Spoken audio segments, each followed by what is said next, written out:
મોરબીમાં વ્યાજખોરોનું આતંક વાવડી નજીક બેકરી સંચાલક અને અન્ય શખ્સો પર હુમલો ગાડી ચડાવવાનો પ્રયાસ મોરબી શહેરના સિટી એ ડિવિઝન પોલીસ મથક હેઠળના વિસ્તારમાં ઉઘરાણીના નામે બે શખ્સોએ આતંક મચાવ્યો હોવાની ઘટના પ્રકાશમાં આવી છે। આ શખ્સોએ દુકાન પર જઈ ગાળાગાળી કરી, જાનથી મારી નાખવાની ધમકી આપી અને હુમલો કરવાના ઈરાદે એક વ્યક્તિ પર ગાડી પણ ચડાવી દીધી હોવાના સીસીટીવી ફૂટેજ સામે આવતા ચકચાર મચી ગઈ છે।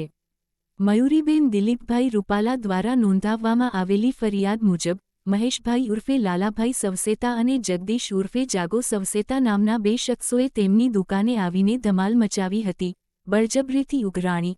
આરોપીઓએ મયુરીબેનના દીકરા જેતને અમે તારી પાસે 30,000 માંગીએ છીએ તેમ કહી ગાળો આપી હતી।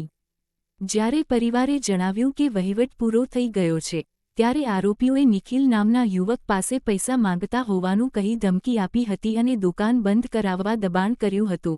આ ઘટના દરમિયાન આરોપીઓએ એક વ્યક્તિ પર ગાડી ચડાવી દેવાનો પણ પ્રયાસ કર્યો હતો, જેના પુરાવા અટકમાં કેદ થયા છે। ભોગ બનનારનો પક્ષ નિખિલ અશોકભાઈ વામજાએ આક્ષેપ કર્યો છે કે અમે તમામ પૈસા ચૂકવી દીધા હોવા છતાં આ લોકો વારંવાર ધમકી આપે છે। 3 મહિના પહેલા પણ મહેશભાઈએ મને અને મારા પિતાને માર માર્યો હતો। આ ત્રીજી વખત છે જ્યારે તેઓએ આવી હરકત કરી છે। ભોગ બનનાર પરિવારે આક્રોશ વ્યક્ત કરતા જણાવ્યું હતું કે આ શખ્સો સામે કડક કાર્યવાહી થવી જોઈએ અને પોલીસ દ્વારા તેમનો વરઘોડો કાઢવામાં આવે તેવી અમારી માંગ છે, જેથી ભવિષ્યમાં કોઈ આવી હિંમત ન કરે। મોરબી સિટી એ ડિવિઝન પોલીસે આ મામલે ગંભીરતા દાખવી બંને આરોપીઓ વિરુદ્ધ ગુનો દાખલ કર્યો છે। રિપોર્ટર ધવલ ત્રિવેદી, મોરબી। નામ તમારું? નિખિલ અશોકભાઈ વામજા। આજે તમે ફરિયાદ નોંધાવી છે, શું કારણ? બનાવની તો મને કાંઈ ખબર જ નહોતી, હું તો ઘરે હતો। મને કુળદેવી બેકરીએથી ફોન આવ્યો કે આવી રીતના અમે પૈસા આપી દીધેલા છતાં હોવાથી મારી પાસેથી માગે, વારંવાર ધમકી દે। 3 મહિના પહેલાં મને બહુ માર્યો હતો, મારા પપ્પાને મને બેને। કોણે માર્યો હતો? મહેશભાઈને ને। અત્યારે હવે શું તમે ફરિયાદ દાખલ કરી છે?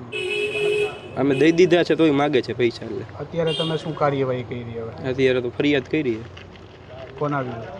એ મહેશભાઈ ને જગદીશભાઈ બે વિરુદ્ધ। કેવી આશા છે, કેવી રીતે કેવો ન્યાય મળવો? હવે આનું વરઘોડો નીકળે એવી જ આશા છે આપણી। આવ્યા હતા અને આવીને ગારું બોલવા માંડ્યા, મને કે દુકાન બંધ કરી દો કે। તો મેં કીધું કેમ દુકાન બંધ કરું?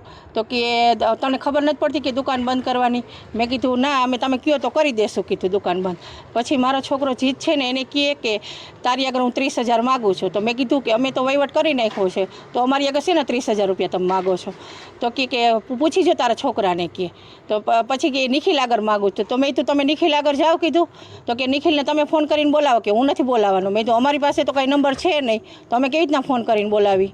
પછી એનો ભાઈ અહીંયા આવી અને એને લઈ ગયો અને પછી અહીંયાથી આમ લઈ ગયો પરાણે અને પછી ગાડીમાં બેસાડીને એક ફાગ ઓલી ગાડી હકાવીને તો પછી ગાડી ઉપર એક ભાઈ ઉપર ગાડી ચડાવી દીધી ને ત્યાં થોડીક વાર થઈને ત્યાં પોલીસવાળા આવી ગયા। આનું બીજું કાંઈ નહીં, ત્રીજી વાર આવું કર્યું છે।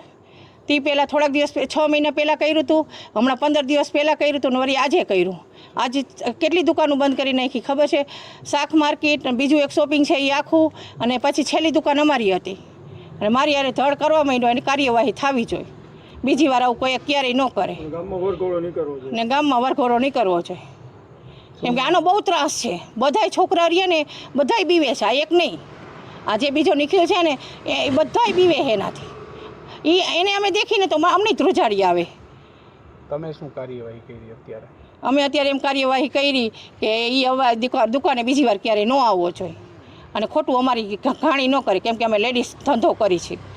હું રાતના 10 વાગ્યા સુધી અહીંયા દુકાને હોઉં છું। આવું દારૂ પીને આવે તો સારું લાગે? અને કેટલું માણસ ભેગું થઈ ગયું। શું નામ તમારું? મયુરીબેન દિલીપભાઈ રૂપાલા।